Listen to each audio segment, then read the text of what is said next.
5 News at Noon starts now. Right now at noon, a campus shooting at OSU during homecoming weekend leaves 3 hurt. And the Arkansas National Guard Foundation steps up using emergency funds to help Guard and Reserve families with rent and utilities. Thank you for joining us for your 5 News at Noon. I'm Morgan Wrigley here with Joshua Weisel. And the storms on Saturday brought in the fall weather. Now we're just hoping it's going to stay. We're not going to say it's going to be warming back up soon. Yeah, and the good news is we've got another couple of days with these beautiful temperatures. Really not a whole lot to talk about for the next couple of days, but maybe some rain chances a little bit sooner than later. Right now, though, beautiful sunny skies, 70 degrees in Fayetteville.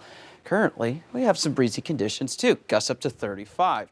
Now, as we head to the River Valley, kind of the same situation, a little bit less in terms of those winds for the time being in the River Valley. 73, nothing but sunshine out there. So you can see the winds, they're calm right now in the River Valley, but don't be fooled by that. It's on its way. So we're going to be seeing eventually those winds kicking up to around 20, maybe up to 30, 35 miles an hour. So sustained winds, and you can actually hear, if you hear that whistling in the background, that's actually the winds pushing our door over here. You can hear a little bit of that whistle, and that's because these wind gusts are anywhere from 20 to 30, even up to close to 40 at times. They'll continue throughout the day today. As you can see, we're keeping this all the way into the late evening. Then things start to calm down a little bit later into tonight, and then maybe a little bit of a push of that wind just a little bit further into the overnight hours, and then it starts to clear out pretty much late tonight across the area. Other than that, those temperatures, well, they feel fantastic out there across the region. We're currently in the 60s and 70s right now, and you can see nothing but some beautiful fall-like weather. Lots of breezy conditions, as you can see those trees off in the distance with our Slim Chickens camera. So hourly forecast, we're going to keep those winds. We're going to keep the sunshine. It's going to be nice and fall-like in terms of those temperatures. So always excited for that. I'll have the full look at that forecast coming up. Thank you, Joshua. In Oklahoma, 3 people are hurt after a shooting at the Oklahoma State University campus in Stillwater on Sunday. All 3 were taken to nearby hospitals for treatment. Investigators believe this happened in a campus storm, and at least one of the victims is an OSU student. It was homecoming weekend with many alumni and family in town. Well, so far, police haven't identified any suspects, but they do say there is no ongoing threat to public safety. In a statement, OSU President Jim Hess said in part, "The safety and well-being of the Cowboy family is our highest priority. We're committed to providing the resources and support needed to ensure the ongoing health and safety of our campus community." Hess also thanked law enforcement for their response and said they'll share more information after more is provided by investigators. A 13-year-old boy has died after falling off a bluff in Searcy County over the weekend. The National Park Service says it happened Saturday morning near the Buffalo National River in north central Arkansas. The boy was hiking with his friend at Brewer Bluff when he lost his footing and fell. The Searcy County Sheriff's Office and National Park Service are both investigating. An Arkansas woman is suing state police after they allegedly held her and her child at gunpoint at a gas station. The incident happened in July 2024 at a Casey's General Store on Weddington Drive in Fayetteville. Court documents say Peyton Malia was with her 4-year-old child when 4 troopers arrived at the gas station with their lights on and weapons drawn. Malia was forced to get down on the ground and handcuffed. She was then let go after the troopers determined she was not the person they were looking for. She's suing on a 4th Amendment violation, which protects against unreasonable searches. The lawsuit says she and her child were fearful for their lives and the troopers' actions were excessive. You can read more details on our website, 5newsonline.com. We're seeing dash cam video of a high-speed chase through Fayetteville that ended in the arrest of the man state police say was behind the wheel. We told you about the arrest of 23-year-old Dustin Paulman on October 4th.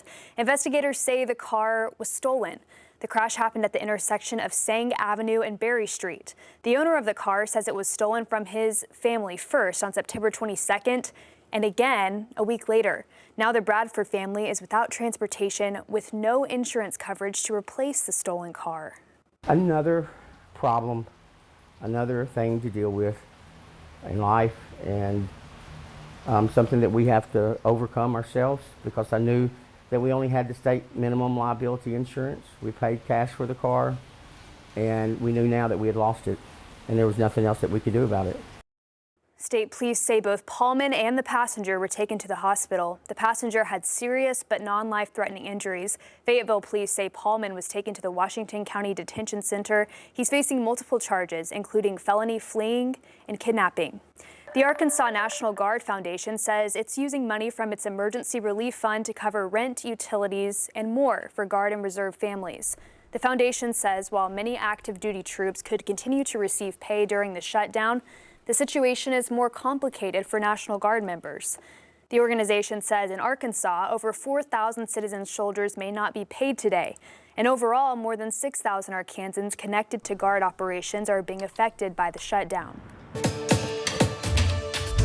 The University of Arkansas Fort Smith is launching a new program designed to strengthen nonprofits across the River Valley and give students a chance to gain hands-on experience. In April, the University of Arkansas Fort Smith received a $7.5 million grant to launch its new Center for Nonprofits. Since then, Program Director Emily Treadaway has been meeting regularly with local nonprofit leaders and those looking to start one who are excited about the center's support.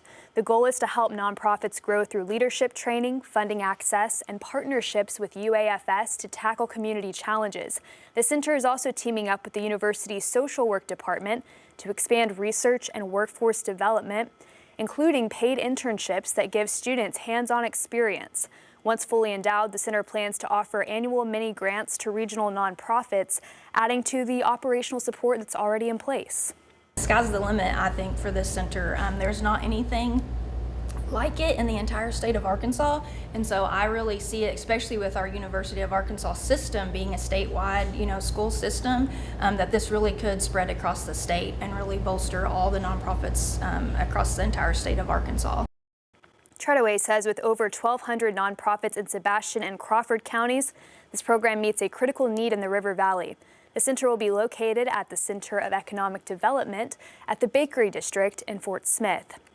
A 5 News original is premiering on the 5 News Plus app tonight just after our 6 o'clock broadcast. 5 News reporter Bo Russell sat down with the creators of a new HBO documentary that releases Tuesday.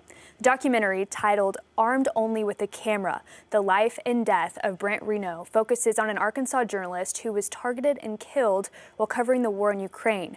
Craig Reno and Juan Arredondo sat down with us to share their experience putting this heartbreaking film together. It was a 3-year process. It was very difficult. We started making this film in an instant when Brent and Juan came under attack by Russian soldiers. At that moment we went from making a film about the war in Ukraine and the people caught in the middle to being part of the film in an instant. It was one bullet went through my brother's neck and he died instantly. Juan was injured, had to undergo 12 surgeries. Again, that interview in full and a sneak peek of the new HBO doc will stream on our app tonight at 6:30. That'll be on our 5 News Plus streaming app. Tensions are rising again in the Middle East. President Trump says the ceasefire between Israel and Hamas is still holding, but weekend violence put the fragile truce to the test. Funerals were held in Gaza after Israeli airstrikes over the weekend. Israel says Hamas violated the ceasefire by attacking its troops, killing 2 soldiers, while Hamas denied involvement. On Monday, Israel announced the truce is back on and aid trucks are again entering Gaza. The war is over. If you want to integrate Israel with the broader Middle East, you have to find a way to help the Palestinian people thrive and do better. President Trump's top envoys are back in Israel working to stabilize the ceasefire. Meanwhile, Vice President J.D. Vance is expected to visit the region soon for talks with Prime Minister Netanyahu. Now, there are new questions about the Trump administration's deadly strikes on boats in the Caribbean. We learned about another one over the weekend, the 7th in recent weeks. 32 people have been killed, and Colombia's president is speaking out. U.S. lawmakers want to know, is it legal? CBS News' Caitlin Huey-Barnes has more on the latest attack. Secretary of Defense Pete Hegseth announced Sunday that 3 people were killed during the 7th strike on an alleged drug vessel Friday. This one allegedly linked to a Colombian guerrilla group. The strike came just one day after a U.S. attack on a submersible in the Caribbean Sea killed 2 men and left 2 survivors, a Colombian and an Ecuadorian, who were returned to their home countries. We're certain these guys are narco-terrorists. Returning to Washington last night, President Trump said that new tariffs would soon be announced against Colombia. They are a drug manufacturing machine, Colombia, and we're not going to be part of it. This weekend, Colombian President Gustavo Petro claimed a U.S. strike on a boat last month killed a fisherman, accusing the American government of murder. In response, President Trump called Petro an illegal drug leader and said he'd be cutting off all U.S. financial support. Petro rejected that accusation and said Trump was rude and ignorant toward Colombia. I do worry about the legal authorities or lack thereof that the United States military has to conduct these kind of strikes. Some lawmakers voiced concern Sunday about the strikes, which have largely targeted Venezuelan boats, and after the president authorized CIA action in Venezuela. Now, I'm not in favor of declaring war on Venezuela, but the Congress should vote. The president shouldn't do this by himself. Caitlin Huey-Burns, CBS News, Washington.